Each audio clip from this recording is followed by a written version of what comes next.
Developing right now, it is official. Music mogul Sean Diddy Combs is, in fact, the target of a federal human trafficking investigation. Law enforcement briefly detained Combs in Miami yesterday, but so far has not charged him with any crimes. But the case against the iconic rapper once again shines a glaring light on human sex trafficking, a rapidly growing criminal enterprise in big cities like Los Angeles. Here to discuss this growing problem in America is Kay Buck. She is the CEO of the LA-based nonprofit, the Coalition to Abolish Slavery and Trafficking. Good morning, Kay. Thank you so much for joining us.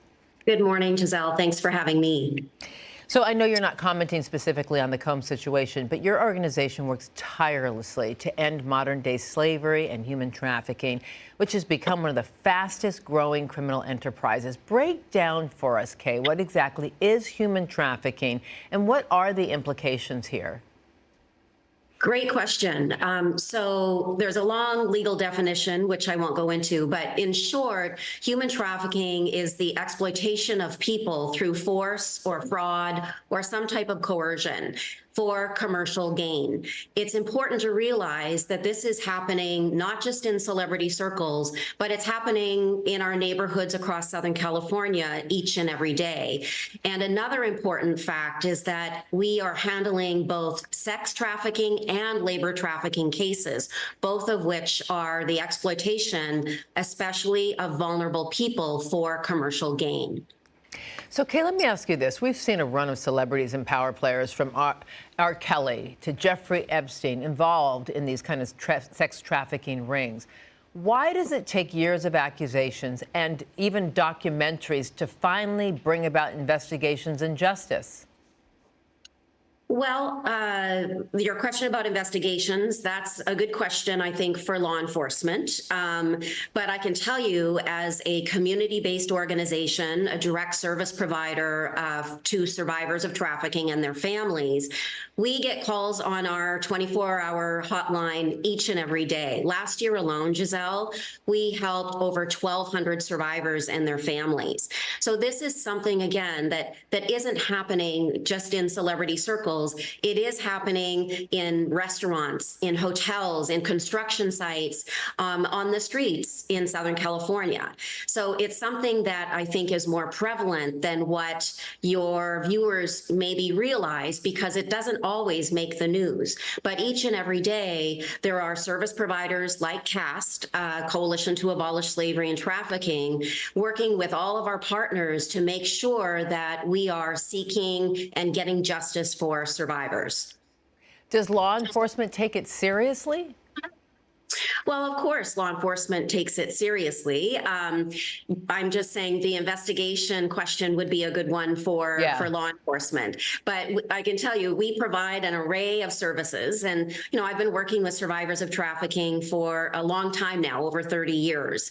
And what I know is that for survivors of trafficking and their families, justice means a lot of things. It doesn't just mean investigations or prosecutions. It means being reunited with their families. It means getting a good job and getting back on their feet again, finding happiness again, working through all the trauma that human trafficking causes. So what CAST and all of our partners do is we provide housing, we provide counseling and clinical services, legal services, and more to ensure that survivors can really start rebuilding their lives again. And we have proof of that each and every day, that, you know, when this happens, it causes an immense amount of trauma and challenge. But survivors, when they get the right support, have every opportunity to start rebuilding. And we've seen amazing transformations happen right here in Southern California. Right. So when it comes to RICO, or racketeering charges, this doesn't just imply one person trafficking women. This implies a far-reaching organization of criminality. Talk to us about what that actually looks like. Right. So human trafficking cases are very different from one another. So yes, there can be organized crime, but there's also just single victim cases where that is not the case. So each human trafficking case is very different, and it does not always involve organized crime. The ones that do generally means that it is a multiple victim case, but not always. And that's why it's important as a community that we are ready to accept so many survivors of trafficking and in order to get them the help that they need immediately. That is important, to get them out of a dangerous situation into a safe house, which CAST and our partners operate, and making sure that they have access to legal services and social workers to get back on their feet again. Right. So in Combs's case, his former girlfriend alleged not just physical and sexual abuse, but also having been trafficked.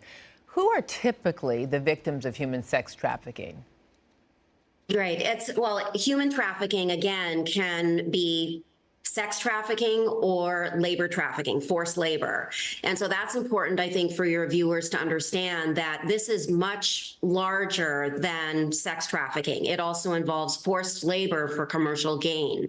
What we know from our data at CAST is that BIPOC, so Black, Indigenous, and people of color, are mostly impacted. The most important thing for your viewers to understand is that traffickers prey on vulnerability for commercial gain. So they're looking at people who are already marginalized. Los Angeles has been identified as a national hub for trafficking, with our U.S. Attorney's Office prosecuting more cases here, we're told, than any other district in the country. Why Southern California specifically, and what needs to change? Well, human trafficking happens in neighborhoods across the country, but you're right, here in Southern California and LA in particular, there are a lot of vulnerable people. And so, for example, if we look at the issue of homelessness, there was a census that was done where it asked the question about human trafficking, and 1 in 10 homeless people had experienced human trafficking in some way or shape or form. And so it is really preying upon people who are already vulnerable. And what it looks like and why it's important to all of us here in Southern California is because we have so many people who are trafficked and need our help. It's important not to intervene because it might make a situation unsafe for those particular victims. But it is important to call a 24-hour hotline. And I know that you'll be putting that hotline and our website up after this segment so that there's a place for your viewers to call.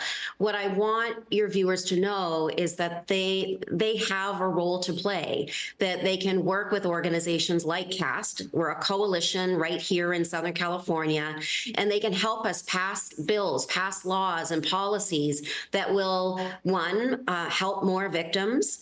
There's a resource shortage in California, and we're looking at more because of the Federal Victims of Crime Act shortage of funds. And so we really need our community to band together and work with us to ensure that the state of California is giving more funding. And Kay, where have you seen, I guess, the most hope in fighting human trafficking, particularly here in California?